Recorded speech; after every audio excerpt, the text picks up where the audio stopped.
Salut la skatosphère, j'espère que vous allez bien et que la rentrée s'est bien passée pour vous.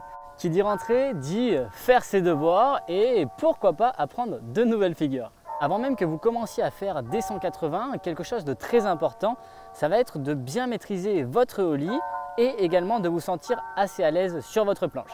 Si jamais vous avez encore peut-être des difficultés sur le ollie, n'hésitez pas à aller voir les différentes vidéos de la chaîne, elles doivent apparaître par ici.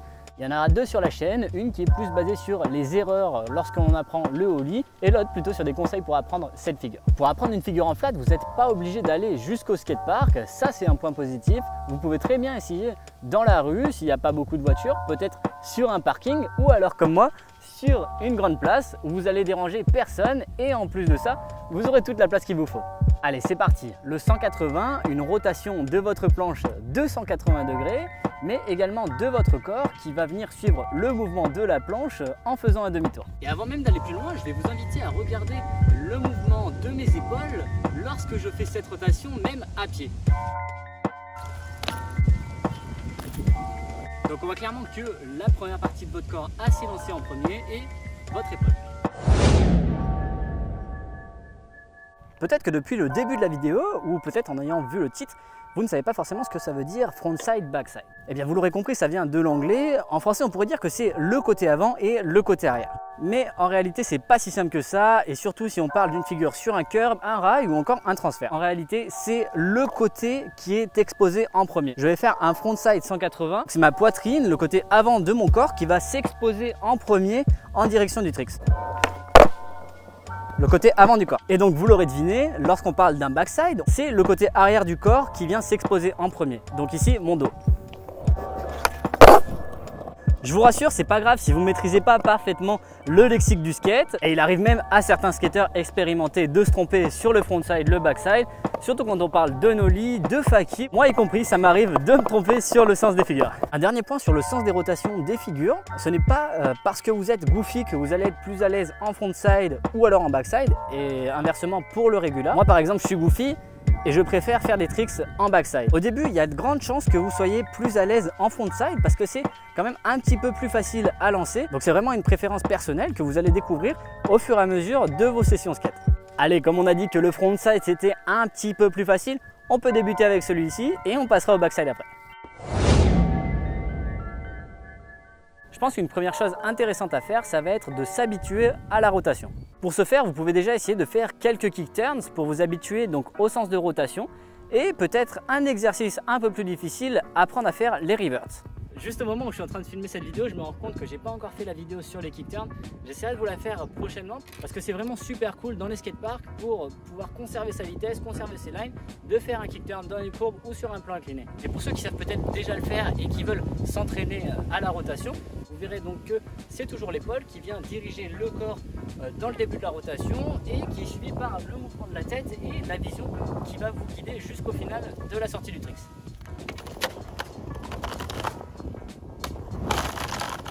Donc un premier exercice avec les kick turns, un deuxième avec le revert. Le revert, ça consiste à faire glisser votre planche contre le sol, donc basiquement un dérapage de vos roues contre le sol et votre corps qui suit également la rotation donc en 180 degrés. Faire un frontside revert en appuyant sur le tail, c'est assez compliqué. Nous on va plutôt essayer de faire le revert en mettant l'appui sur le truck avant pour qu'en fait notre pied arrière puisse faire glisser la partie arrière du truck et donc ramener les roues vers l'avant. Donc pour faire votre revert, ce qu'on va faire c'est qu'on va mettre le poids principalement sur la partie avant de votre skate, donc avec votre pied avant. La partie arrière, on va essayer de mettre le moins de poids possible. On ne va pas non plus lever les roues, on va simplement les faire déraper contre le sol. Et donc vous verrez qu'avec le mouvement de votre corps, de vos épaules dans la rotation, on va réussir à faire tourner la planche de 180 degrés. Donc on met bien le poids sur l'avant de son skate et dès qu'on va lancer nos épaules, on va tourner en 180 degrés. Le titre de cette vidéo, ça pourrait presque être « Regardez mes épaules ». Je vous jure que c'est super important.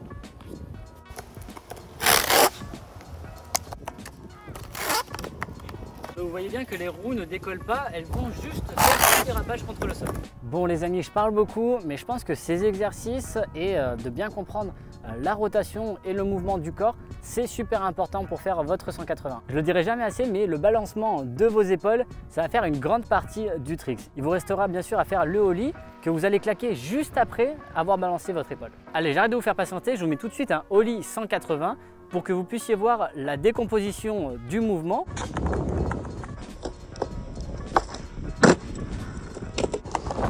On décompose ensemble le mouvement, on voit d'abord évidemment le corps qui commence à se baisser pour venir prendre l'impulsion et claquer ce ollie. Juste avant de claquer le ollie, on voit que les épaules se balancent même avant d'avoir claqué le ollie et on voit qu'elles commencent déjà à indiquer le mouvement à notre corps. Vient le claquement du ollie, le pied avant qui gratte et qui se lève, qui redirige la planche vers l'arrière, qui l'amène dans la direction qu'on recherche avant de replaquer et de restabiliser son corps. Par rapport au regard, on voit que votre tête, en fait, elle est concentrée sur le mouvement de votre figure. Donc, elle aura plutôt tendance à suivre la planche, à regarder dans sa direction. Et lorsque vous avez fini la rotation, on va avoir tendance plutôt à lever les yeux et à regarder dans la direction où on va.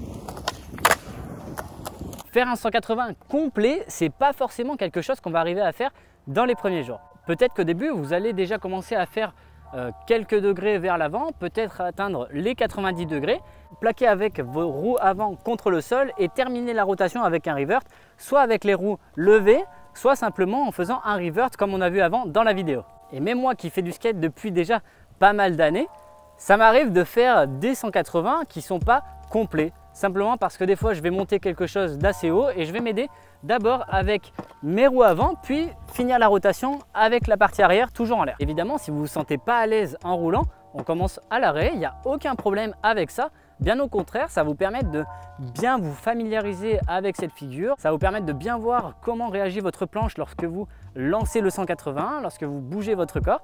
Donc vraiment aucun problème. On démarre à l'arrêt et dès qu'on se sent un peu plus à l'aise avec la figure, pourquoi pas essayer en roulant. Pour la position du pied avant, je pense qu'il est quand même relativement similaire à la position du ollie, peut-être légèrement plus vers l'avant, simplement parce que je m'aide parfois de la partie avant de mon skate pour, comme on l'a vu tout à l'heure, finaliser la rotation avec un revert.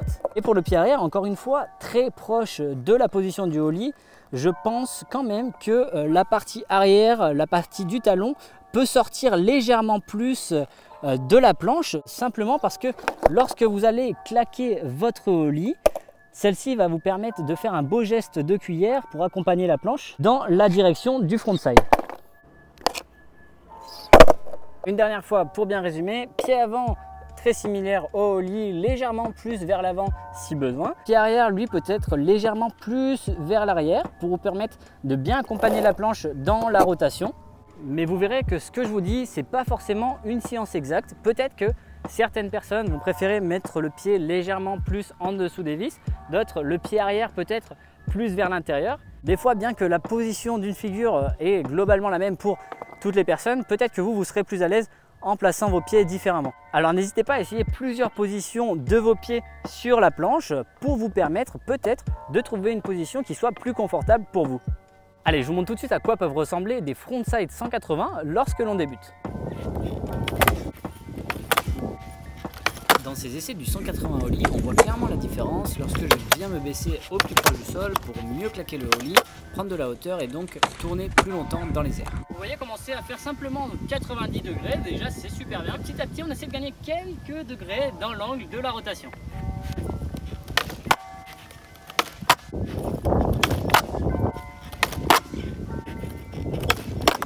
Je sais que je commence à être pénible avec ça, mais regardez les épaules. Lorsque je m'en sers, lorsque je m'en sers pas. Je vais essayer d'aller chercher le plus loin possible un 180 sans bouger les épaules et un autre 180 en ouvrant bien les épaules et en me donnant le balancement qui va me permettre de tourner le plus loin possible. Ok, on voit que je ne fais pas un 180 complet lorsque j'utilise pas mes épaules. Maintenant, lorsque je donne cet élan du corps qui va me permettre d'aller encore plus loin. Donc je vais le chercher vers le bas et... La différence, c'est qu'on fait presque un 360 degrés avec le mouvement des bras. Attention, je ne dis pas que simplement en faisant le balancement des bras, vous allez réussir à faire une rotation presque à 360 degrés.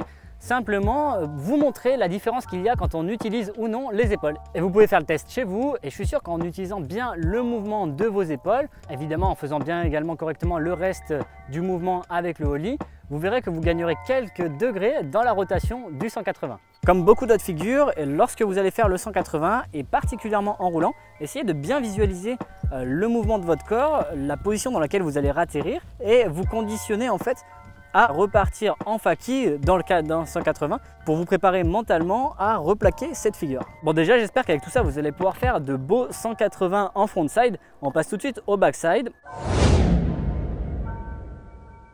Premièrement, les kick turns, petit exercice peut-être pour vous mettre en confiance à faire la rotation du backside et vous habituer donc à ce mouvement. Ce qu'on a dit pour le frontside kick turn est également valable pour le backside kick turn. Lorsqu'on arrive sur le kick turn, on lance le bras et l'épaule qui vient attirer le reste du corps et on redescend toujours en regardant dans la direction où on veut aller. Alors évidemment, c'est possible que vous maîtrisiez déjà le kick turn. Je le fais pour peut-être certaines personnes qui n'ont encore jamais essayé de faire un kick turn. Si vous êtes un peu plus avancé, on regarde tout de suite le backside revert. Pour faire le backside revert, je pense qu'il y a deux manières de le faire.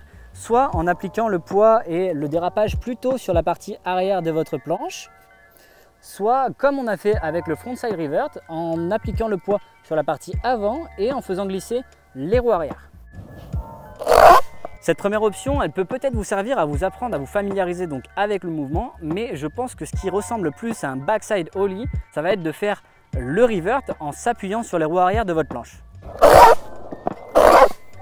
Pour faire ce deuxième backside revert, vous pouvez lever un petit peu les roues avant de votre skate, ça peut vous aider. Je pense qu'on le verra assez bien sur la vidéo, mais ce qui est important pour faire ce type de backside, c'est de se faire très léger sur la planche, presque de sauter, s'élever un petit peu au moment de faire le backside. Dès qu'on fait le backside, on donne un grand coup avec la hanche pour instantanément faire votre drift, donc le gros dérapage sur les roues arrière, qui est vraiment attiré avec le mouvement de vos hanches vers l'arrière.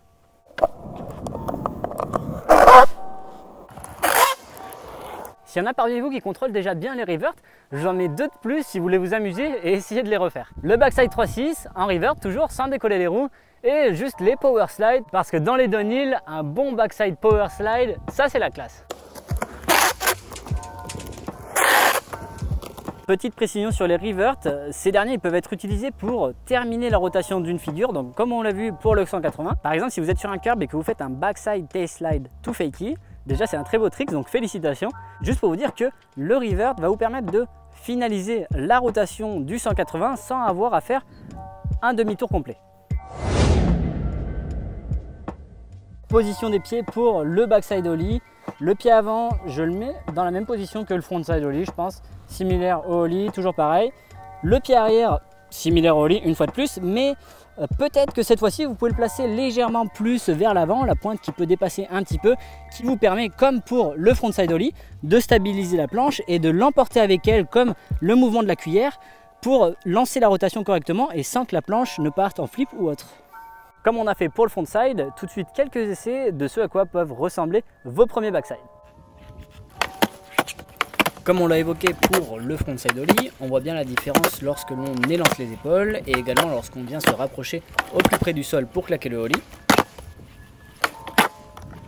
Et petit détail également valable pour le frontside ollie, c'est que la coordination de votre corps est également importante.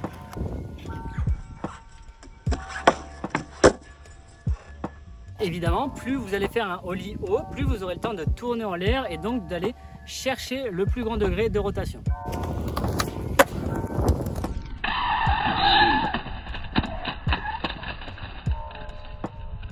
Je vous promets, le bruit n'est pas ajouté au montage, pas d'accident non plus, c'est vraiment un caillou magique.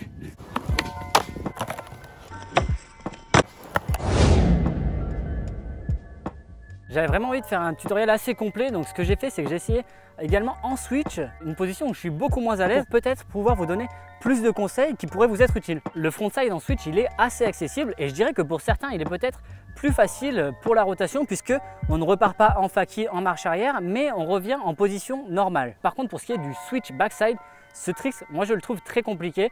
J'ai essayé de la prendre pour vous et ce qui est bien, c'est qu'en faisant ça, je me suis rendu compte de quelque chose, c'est que pour mieux faire le backside ollie, j'ai l'impression qu'il faut avoir le poids du corps peut-être un peu penché, peut-être que ce n'est pas la position la plus jolie, mais le fait d'avoir la position penchée, la tête qui regarde peut-être plus vers le bas, je trouve que ça vous aide vraiment beaucoup pour terminer la rotation et pour vous lancer surtout vers l'avant.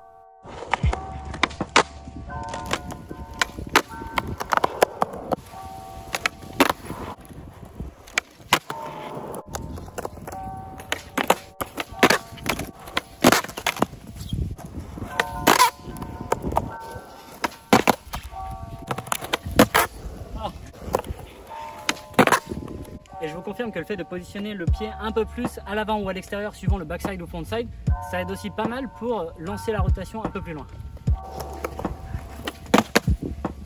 Ça sera tout pour le switch parce que je suis vraiment pas une référence. La position du pied arrière, du talon et de la pointe, c'est encore plus flagrant quand on va essayer de faire un backside 360 ou alors un frontside 360 qui nous permet de vraiment bien maintenir la planche sous nos pieds sans qu'elle parte donc en flip ou autre.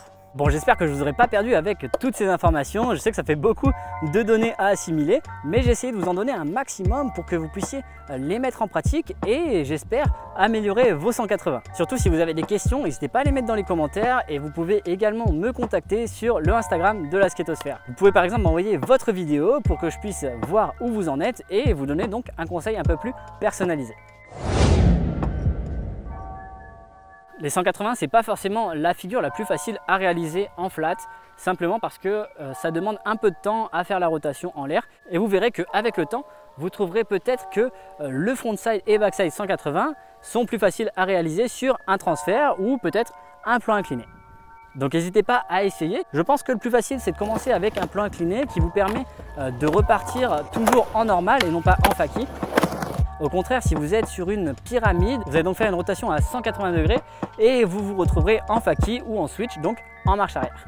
Et le fait que vous ayez plus de temps pour faire la rotation sur un transfert, c'est d'autant plus vrai quand vous faites un backside flip ou un frontside flip. Je pense qu'en général, c'est beaucoup plus facile qu'à faire que sur du flat, simplement parce que vous avez plus le temps de tourner en l'air. Bon les amis, avec tout ça, je pense qu'on aura déjà eu un bon aperçu du 180.